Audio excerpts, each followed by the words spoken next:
So we're with Christina Cole at the Undergraduate Research Conference. I'm going to start by asking Christina, how did you get into this kind of work? It looks biological, it's about white sturgeon. So I'm guessing at high school she was interested in biology, but let's hear her story.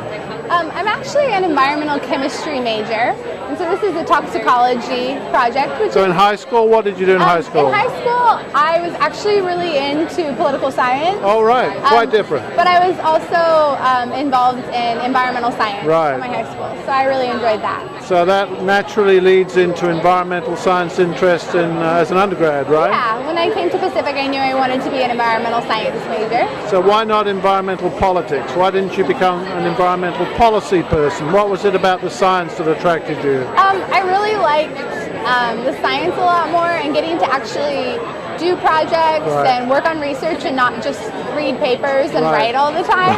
Right. So good practical answers, that's what attracted you.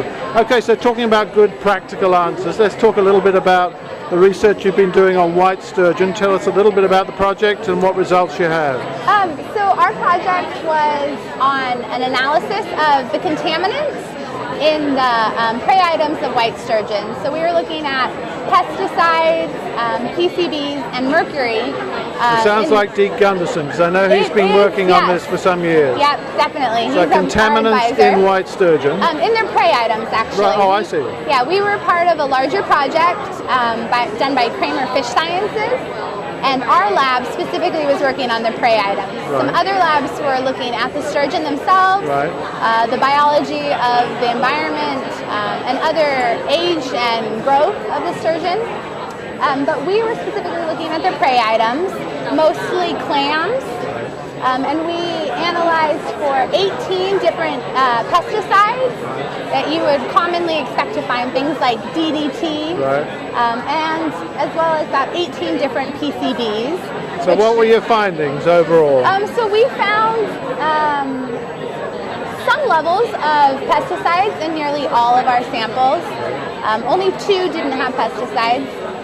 Which is what we expected. We expected to find levels of pesticides because these contaminants go to the bottoms of rivers, they're washed into rivers, and they stick to the sediment down at the bottom.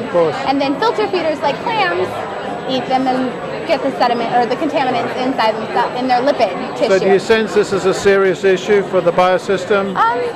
We're not sure how much of a real issue it is for the fish now. We know that we expect to find that the fish will have even higher levels of pesticides in them because of the long lifespan of these fish. So it's important to be monitoring the levels anyway, isn't it? But it's something that all of the groups who worked on this project need to bring all of their research together and kind of see what the bigger picture is. So sometime in the future we'll bring all this together and have a better view. We're hoping to create a kind of a baseline picture for U.S. Fish and Wildlife Services so that they can create a plan for the conservation of white sturgeon. Sounds great. Good work. So what do you plan to do in the future? Do you intend to go on with this kind of work, become a teacher? What do you think? I'm hoping to go to grad school next fall, either in toxicology or analytical chemistry. So I want to be a research chemist. Oh, great.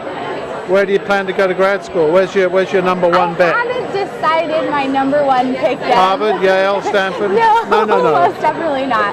I'm looking at several schools. So. Thank you very much. Thank you.